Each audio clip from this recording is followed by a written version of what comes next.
behold the Father's heart, the mystery He lavishes on us is deep, cries out too deep. Oh, how desperately He wants us.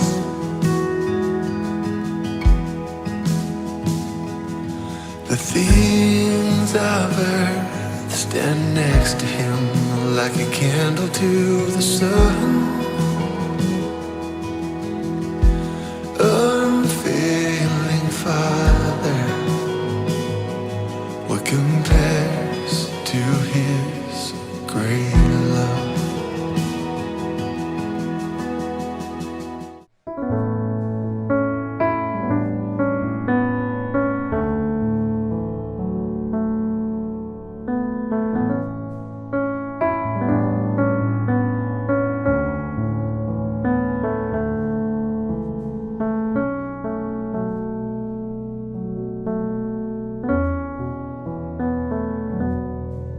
그의 십자가의 피로 화평을 이루사 만물 곧 땅에 있는 것들이나 하늘에 있는 것들이 그로 말미암아 자기와 화목하게 되기를 기뻐하심이라. 아멘.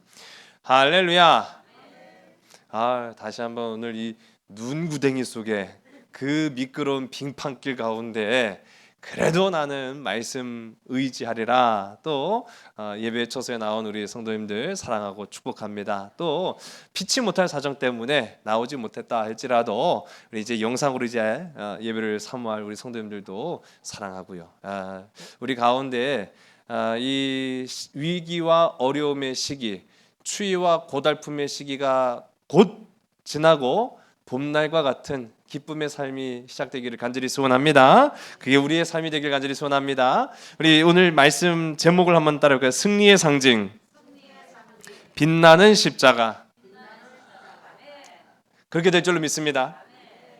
대학원 다닐 때 같이 이제 기숙사 생활을 하다가 뉴질랜드 이민을 가서 그곳에서 아주 신실하게 이민 목회를 잘 하고 있는 우리 김혜원 목사라고, 제가 그래서 그 김혜원 목사가 이제 가끔 글을 올려요. 은혜를 받아서 오늘 한 가지 이야기를 좀 소개해 드리려고 제가 허락을 받았어요. 한 청년의 간증을 제가 들었습니다. 이 청년이 직업이 택시 기사예요. 근데 우리나라에도 뭐 여러 다양한 이제 택시 업종이 있는데 이 청년은 우버라고, 외국에는 이게 굉장히 많더라고요. 우버 택시를 업으로 삼은 이 청년인데 이제 막 이 일을 시작을 한 거예요. 근데 이 우버 택시가 개인 사업자하고 이제 비슷한 성격이어서 이 택시로 일정 금액 이상의 소득이 되지 않는 이상 세금 신고를 하지 않아도 된답니다. 정부에다가, 이제 뉴질랜드 정부에다가 일정 금액 이상 내가 못 번다, 그렇게 이제 되면은 굳이 세금 신고를 할 필요가 없다는 거예요. 그래서 많은 사람들이 일부러라도 세금 신고를 안 하고 그렇게 살아간다는 겁니다. 왜냐하면은 우리가 뭐 잘 아시겠지만은 세금이라는 것이 이것 떼고 저것 떼고 하다 보면은 사실상 남는 게 별로 없지요. 우리나라나 뭐 다른 나라나 거의 비슷한 것 같아요.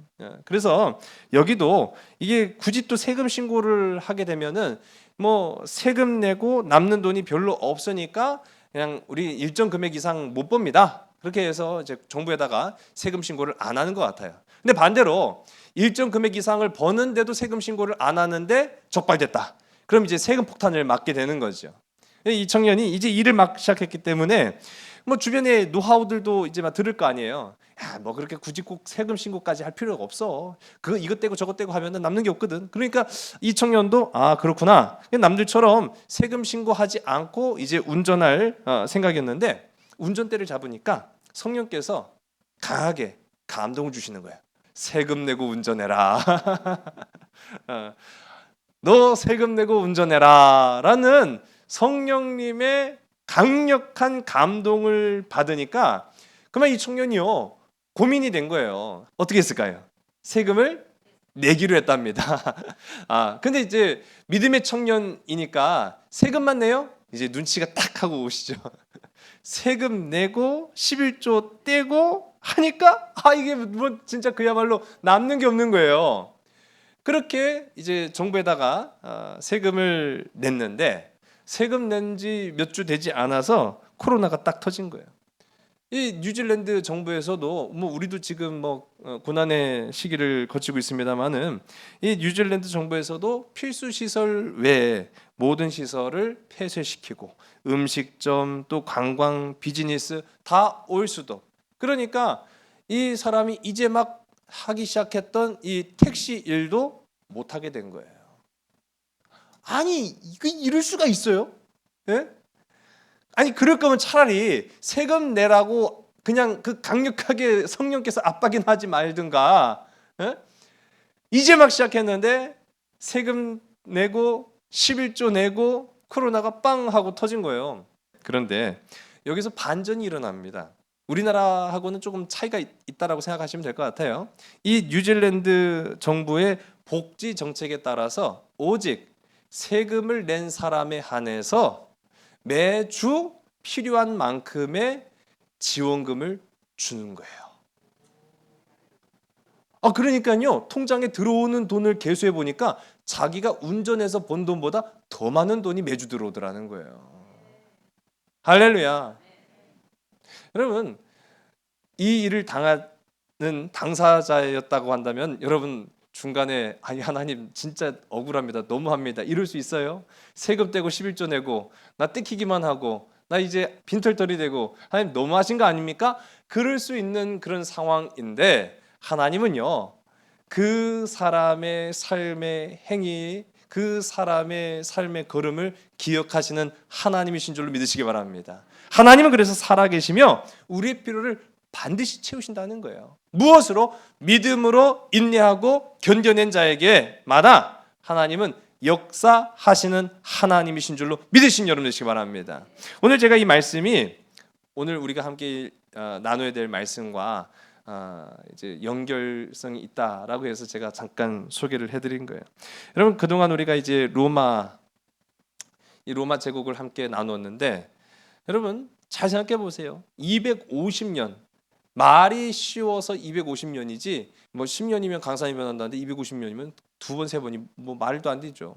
훨씬 더 많이 변할 그런 세월 동안 이 로마라는 제국 아래에 그리스도인들은요 엄청난 핍박을 당했어요.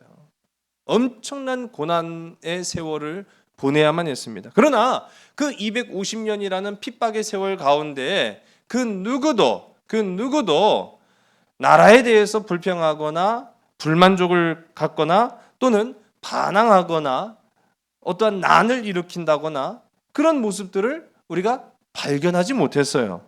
원망하는 사람이 없었다라는 거예요. 왜 원망 안 했을까요? 왜 원망을 안 하고 있을까요? 바보 멍청이라서 원망 안 하고 그냥 꾹 참으며 있을까요? 우리 한번 따라볼까요? 하나님의 은혜 때문입니다. 하나님의 은혜 때문에 그 긴 세월의 고난과 아픔과 눈물과 상처를 견뎌낼 수 있었다라는 것입니다. 우리가 이제 그 모습들을 이제 발견하게 되는 거예요. 그들은 이 고난의 세월 가운데 하나님의 은혜로서 한결같이 하나님의 신실하심을 바라보면서 인내하고 사랑하며 그렇게 살아왔다라는 거죠. 여러분 코로나 뭐 앞으로는 많은 학자들이 이제는 안고 갈 문제다 뭐 그렇게 이야기도 하고 코로나 아니겠어요. 우리의 살아가는 팍팍한 인생이라고 하면은 우리를 힘들고 괴롭게 하는 일들이 어디 한두 가지야 말이죠. 그러나 그런 모든 고통과 괴로움 속에서도 믿음의 길을 묵묵히 걸어가는 자에게마다 하나님은 살아 역사하신다라는 것을 저와 여러분의 삶 속에서 체험하시기를 주의 간절히 소원합니다. 오늘 디오클레스, 우리 지난 시간에 우리 함께 살펴봤죠. 디오클레스라고 하는 디오클레티아노스 황제가 많은 기독교인들을 괴롭혔죠.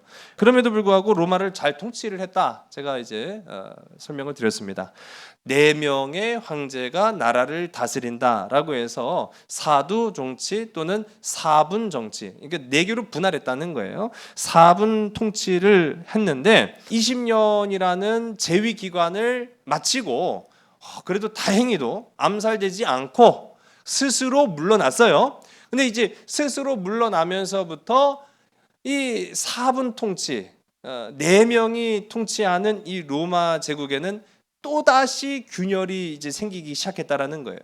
여기서 한 가지, 이 디오클레스는요 혼자 제위에서 내려오지 않았어요.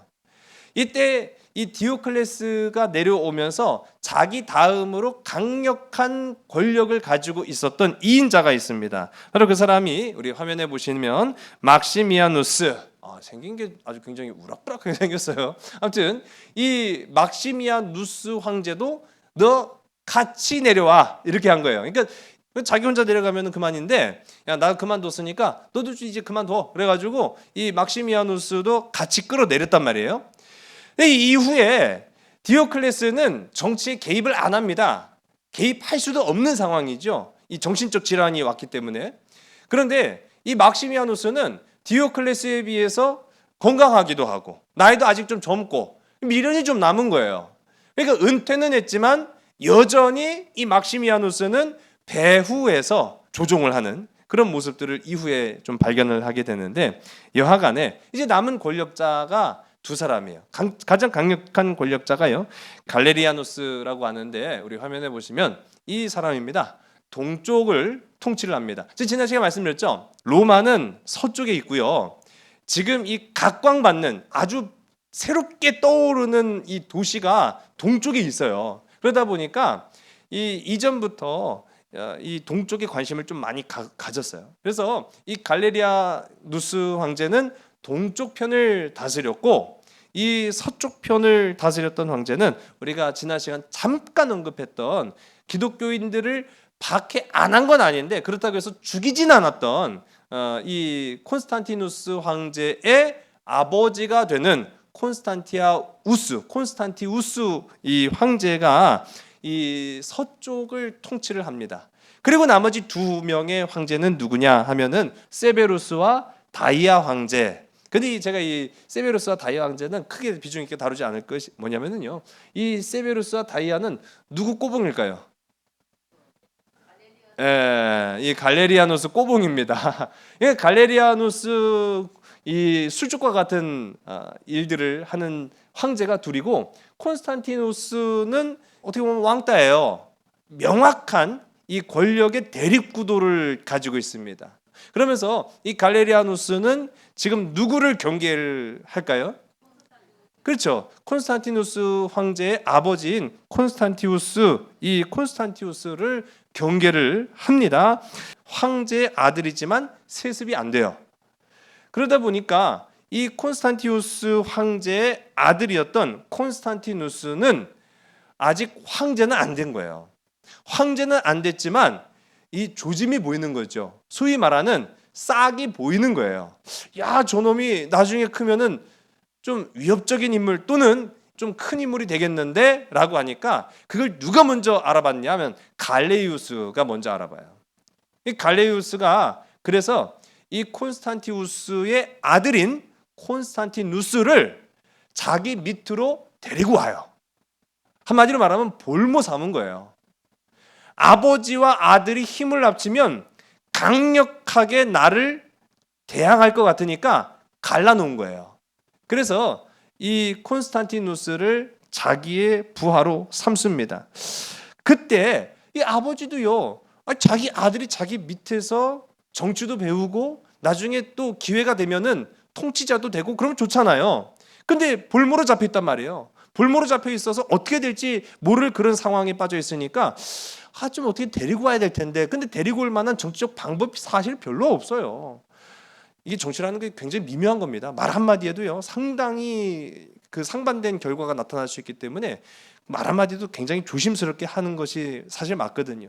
그러다 보니까 이 콘스탄티우스가 꾀를 써요. 그래서 이 갈레리아누스 황제한테 요청을 합니다. 내가 지금 브리타니아, 이 영국이라는 이 섬나라를 정복하려고 하는데 너무 저항이 심하다. 너무 격렬하게 저항해서 우리가 가지고 있는 군사만으로는 다 감당할 수 없으니 콘스탄티누스를 보내라. 콘스탄티누스와 그의 병력을 보내서 우리를 도와줘라. 지원해라. 이렇게 정식으로 요청을 해요. 그러니까 이 갈레리아누스가 살짝 당황했어요. 아, 이거를 보내자니 보내면은 위협적인 존재가 될까봐 겁이 나고, 또 보내지 않자니 아니 로마 사람들이 뭐라고 생각하겠어요. 아니 지금 브리타니아 영국을 점령하려고 군사 좀 보내달라는데 그거 안 보내준다고 하면은 자기 체면이 말이 아니거든요. 야, 이거 어떻게 하지 고민을 하다가 보내줘요. 보내주는 대신에 이 영악한 꾀를 씁니다. 콘스탄티누스를 아버지에게로 보내는 동시에 전령을 또 보내요. 그래서 아까 전에 말씀드렸던 꼬봉 있죠. 꼬봉 황제 세베루스의 영지를 반드시 지나가야 됩니다. 그래서 세베루스 황제한테 야, 콘스탄티누스가 지나가거든 네가 붙잡아라. 네가 어떻게든 뭐 이유를 들어서 지나가지 못하게 막아라. 그렇게 얘기를 한 거예요. 근데 이 콘스탄티누스가 그거를 모르지 않았어요. 그래서 이 세베루스 황제가 통치하는 지역에서부터는 말을 타고 가지 않습니다. 마침내 몇 달이 걸려서 이 아버지가 있는 콘스탄티우스의 진영에 도착을 합니다. 아버지와 아들이 힘을 합쳐서 영국 브리타니아를 점령을 해요. 그런 과정 속에 안타깝게도 이 콘스탄티우스 황제가 갑작스럽게 죽음을 맞이합니다. AD 306년 7월 25일에 이 영국 땅에서 콘스탄티우스 황제가 죽으니까 그들의 지도자가 사라졌잖아요.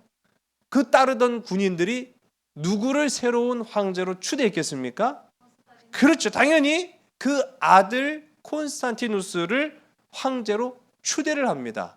갈레리우스 입장에서는 이거 잘못됐네. 이거 참 내가 원하지 않았던 대로 다 일이 간 거예요. 막으려고 어떻게든 길을 썼는데 이게 자기 뜻대로 되지 않고 이제 그 아들이 권력자가 되게 생겼어요. 그래서 이 승인을 받으러 와요. 병사들이 우리가 콘스탄티누스를 황제로 인정하기를 원하니 황제께서 승인해 주십시오. 그렇게 이제 요청을 해요. 또 여기서 갈등이 생겨요. 승인을 안 하자니 아니 로마 백성들이 원한다는데 자기 혼자만 반대하니까 그것도 또 이 모양새가 이상하지요. 또 승인을 하자니 얘한테 덜컥 권력을 주니까 그게 자기한테 또 위협이 되는 거예요. 승인을 합니다. 근데 여기서 또 꾀를 쓰는 거예요. 4명의 황제가 있다고 말씀드렸잖아요. 그 나머지 다이아랑 세베루스는 이 갈레리우스의 꼬봉. 지금 경계될 인물은 콘스탄티누스. 그런데 이 갈레리우스가 황제로 승인하면서 황제의 서열을 매기기 시작한 거예요. 다 똑같지 않다. 내가 제일 대빵이고 그 다음 단계가 있다라고 이제 아니 무슨 황제의 단계가 있어요. 그런데 너 인정 안 하려면 뭐 받지 말든가. 지금 그런 상황인 거예요. 근데 만일 이런 상황이라고 한다면 그냥 수용하시겠습니까? 에이! 그런 게 어딨어. 다 똑같은 황제지. 그러시겠습니까? 이 젊은 콘스탄티누스가요. 이 갈레리우스의 이 계략에 그냥 넘어갑니다. 인정해요. 갈레리우스의 제안을 받아들여요. 그리고 이 콘스탄티누스는 잠잠히 때를 기다렸다라는 거죠. 여러분 그 혹시 고려의 4번째 임금이 누군지 아십니까? 고려의 4번째 임금. 조선까지는 또 어떻게 해볼 만한데 고려까지는 또 그게 또 어렵죠. 자, 이분입니다. 고려의 4번째 임금이요.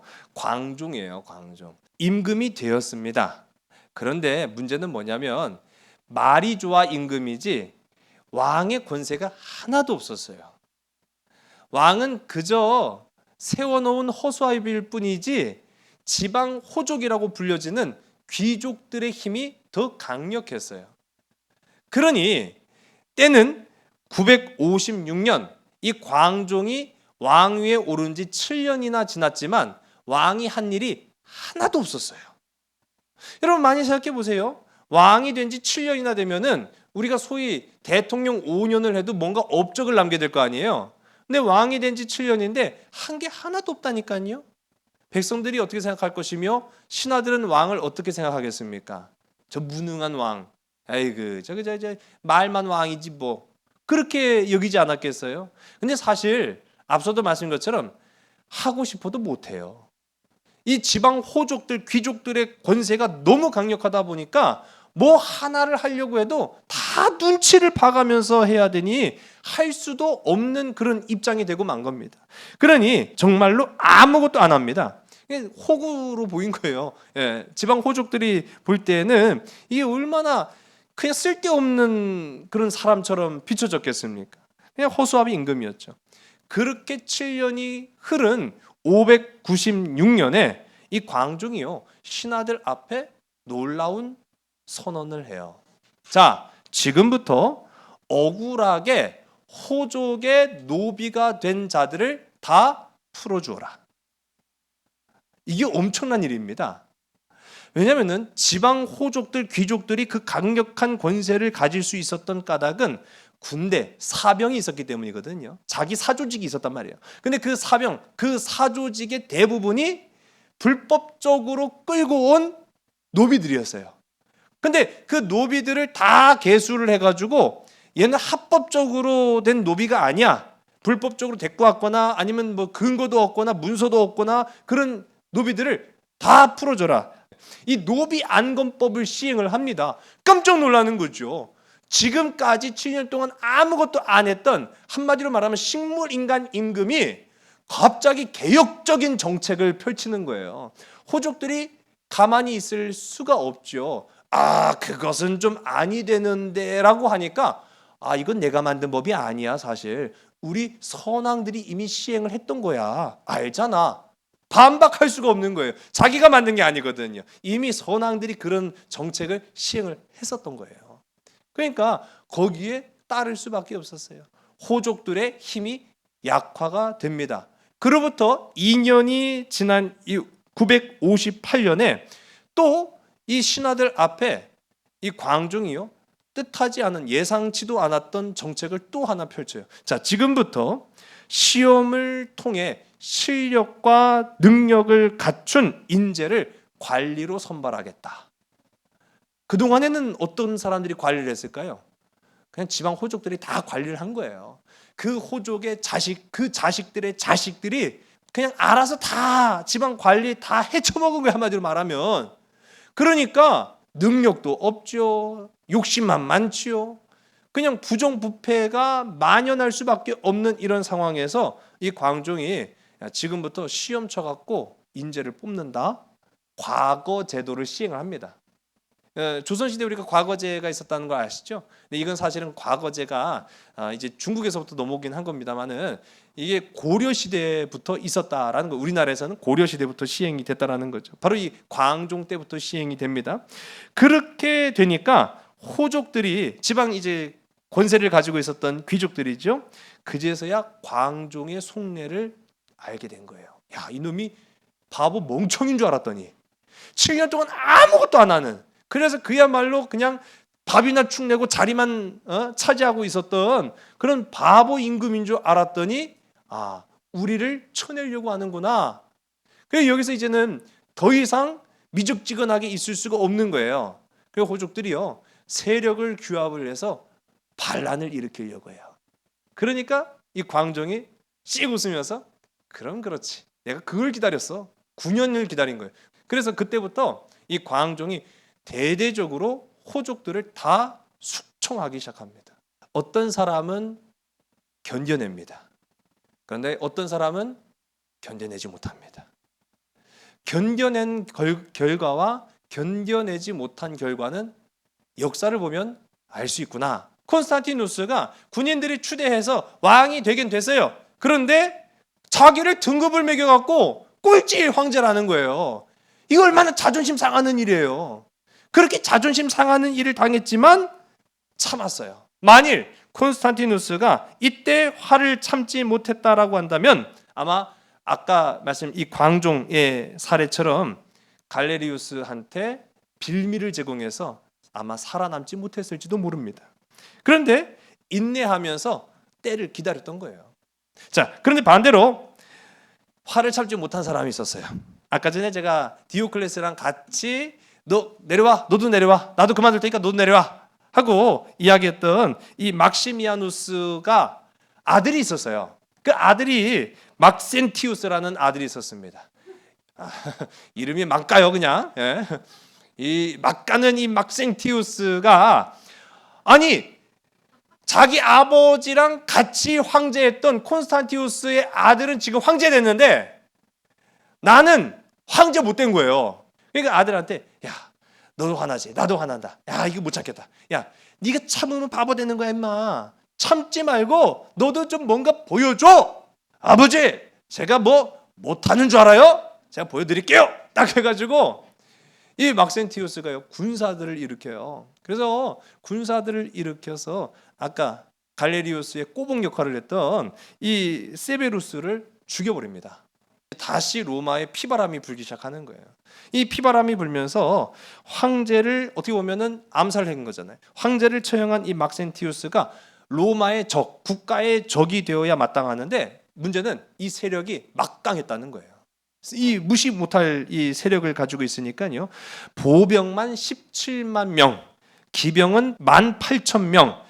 굉장한 이제 군대를 규합을 하고 있으니까 어떻게 뭐 이 국가의 적이라고 해도 함부로 할 수가 없는 그런 상황이 된 겁니다. 그런 상황에서 이 막센티우스가 그 다음 제거 대상을 찾아가요. 누굽니까? 그 다음 제거 대상은 누구 때문에 지금 열받아 죽겠는 거예요? 누구 있잖아요. 예. 콘스탄티누스. 예. 콘스탄티누스가 미워 죽겠는 거예요. 그래가지고 야 가자. 그래가지고 대군을 이끌고 콘스탄티누스를 치러 가기 시작합니다. 이때 콘스탄티누스가 가지고 있는 병력이라고 해봐야 고작 9만 명의 보병 그리고 8천 명의 기병. 그러니까 한마디로 말하면 이 막센티우스가 가지고 있는 병력의 반도 안 돼요. 여러분 오늘날의 전쟁이라고 하면은 현대화가 됐죠. 사람 머리 숫자로 싸우는 게 사실은 또 아닙니다. 그런데 과거의 전쟁이라고 하면 전에도 제가 말씀드렸지만은 이건 머리 싸움이에요. 무조건 숫자 싸움이에요. 숫자가 많고 봐야 돼요. 그런데 지금 이 막센티우스의 군사에 비해서 콘스탄티누스의 군사가 절반도 못 미치는 거예요. 그냥 그 상황에서 맞붙어서 싸우게 되면은 콘스탄티누스가 100번 질 게 뻔한 그런 상황인 겁니다. 이대로라면은 막센티우스가 명실상부 로마의 황제가 될 것이 이제 뻔한 그런 상황이 펼쳐지게 돼요. 자, 이제 이 전쟁은요 어떻게 돌이킬 수 없는 상황이 된 거죠. 결국 테베르 강 맞은편 밀비아누스라는 이 다리가 있습니다. 이 밀비아누스 다리를 사이에 두고 전쟁이 벌어지게 되는 거예요. 자, 방금도 말씀드린 것처럼 숫자만 놓고 보면 누가 이기는 거예요? 그 막 나가네, 그죠? 예. 막센티우스가 훨씬 지금 우세를 점하고 있는데 막상 전쟁이 딱 벌어지고 나서 보니까 놀라운 일이 일어난 거예요. 압도적인 어떠한 힘에 의해서 수적인 열세에도 불구하고 콘스탄티누스가 대승을 거두게 됩니다. 별로 안 놀라시는 거 보니까 뭐 그럴 수도 있나 보다 그렇게 생각하시는데요. 이게 대단히 놀라운 거예요. 나중에 이 전쟁의 승리가 밝혀지게 돼요. 자, 그 전쟁을 그린 그림인데요. 콘스탄티누스가 전쟁을 앞두고 잠이 들었어요. 그 잠이 들었을 때 콘스탄티누스의 꿈에 환상이 보인 거예요. 하늘에 빛이 쫙 찬란하게 비치고 빛과 태양과 십자가가 합쳐지면서 자기한테 쫙 나타나더라는 거예요. 그러고 이게 도대체 무슨 꿈이지? 라고 이제 생각을 했지요. 그리고 나서 에우세비스도 진짜 신을 보여주십시오 라고 했대요.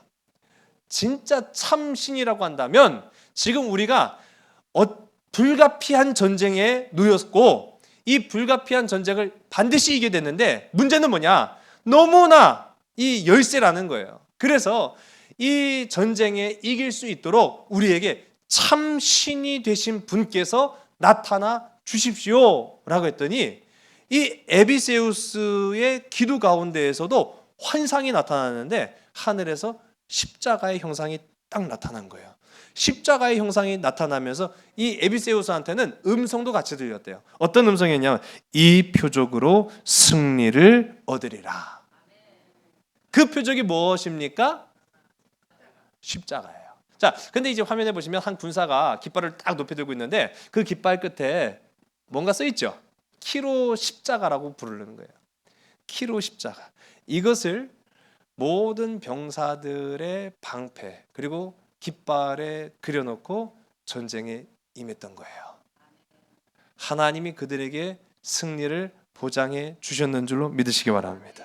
여러분, 하나님은 살아계시며 우리 필요를 채우시는데 사람의 때에 따라 채우시는 것이 아니라 하나님의 때에 따라 채우신다라는 사실이 오늘 이 역사적 사건을 통해서 우리에게 명확하게 드러나고 있다는 거예요. 물론 이 전쟁에서의 승리가 너무나도 절실하게 필요했던 건 콘스탄티누스 자신이 맞습니다. 그러나 사실 하나님은요, 콘스탄티누스를 위해서 이 환상을 보여주신 것도 아니고 이 승리를 주신 것도 아니에요. 누구를 위해서 이 승리를 주셨을까요? 그렇죠. 250년 동안 박해를 받으면서도 인내하고 견뎌왔던 그리스도인들을 위해서 승리를 주셨는 줄로 믿으시기 바랍니다. 엄청난 승리였어요. 만일 이길 만한 승리였는데 이런 환상을 봤다? 그러면 그걸 영광을 자기 것으로 만들고 말았을 거예요. 우리가 기드온과 300용사의 이야기를 보아서 안 것처럼 하나님께서는요, 우리를 연약하게 만드셔서 하나님의 역사가 나타나게 하십니다. 강하게 되어서 하나님의 역사가 나타나지 않아요. 그는 자칫 사람의 영광으로 오염될 수 있기 때문입니다. 그런데 하나님은요, 우리를 힘들게 만들어요. 너무나도 고통스럽게 만들어요. 세상적으로 연약한 약자로 살게 만드십니다. 그러나 그 상황 속에서 끝까지 인내하면서 의의 십자가, 승리의 십자가, 인내의 십자가, 사랑의 십자가를 붙든 사람들에게마다 반드시 하나님께서 역사하시는 거예요. 누구도 이게 사람이 했다라고 한 것이 아니라 하나님이 하셨다라고 고백할 수밖에 없게끔 만드신다라는 거죠. 콘스탄티누스가 바로 그 역사를 체험한 거예요. 콘스탄티누스 기독교인 아니었습니다. 그 전쟁에 임했던 로마 군인들 기독교인 아니었습니다. 물론 그 중에 극소수 일부는 있었을지 몰라도 아니었어요. 이건 종교 전쟁도 아니었어요. 이건 정치 싸움이었어요.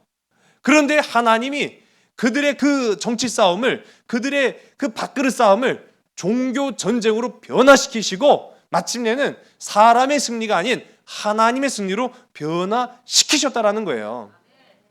그래서 우리가 잘 아는 것처럼 312년 기독교가 이 로마 가운데에 새로운 역사를 이루어냈다라는 것이죠. 기독교의 시대가 이제 시작되었다라는 거예요. 250년이라는 길고 긴 터널을 지나 마침내 하나님이 승리하셨는 줄로 믿으시기 바랍니다. 오늘 본문의 말씀이에요. 우리 함께 있습니다. 그의 십자가의 피로 화평을 이루사 만물 곧 땅에 있는 것들이나 하늘에 있는 것들이 그로 말미암아 자기와 화목하게 되기를 기뻐하심이라. 아멘. 이후의 일들을 이제 우리가 다음 주부터 좀 살펴보려고 합니다. 이례적인 승리가 아니었다라는 거예요. 이 역사적인 승리의 기쁨 이후로 하나님은요, 로마를 완전히 뒤바꿔 놨어요. 로마 사람들의 마음을 완전히 뒤바꿔 놨어요. 그리고 로마를 뒤집었을 뿐만 아니라 로마를 통해서 세상을 변화시키기 시작합니다. 원수되었던 것과 화목하시기 시작한 거예요. 사랑으로 문제를 해결하는 십자가의 역사가 시작되었다라는 것을 우리가 성경을 보는 거예요. 그게 어떻게 해요? 십자가의 피로. 그냥은 안 돼요. 여러분, 그냥 화평이 이루어질 것 같죠? 아니에요. 그냥 사랑이 이루어질 것 같죠? 아니에요. 부부간의 사랑도요, 한 사람의 일방적인 기쁨으로 채워지는 것은 사랑일 수가 없어요. 그건 사랑을 가장한 폭력이래요.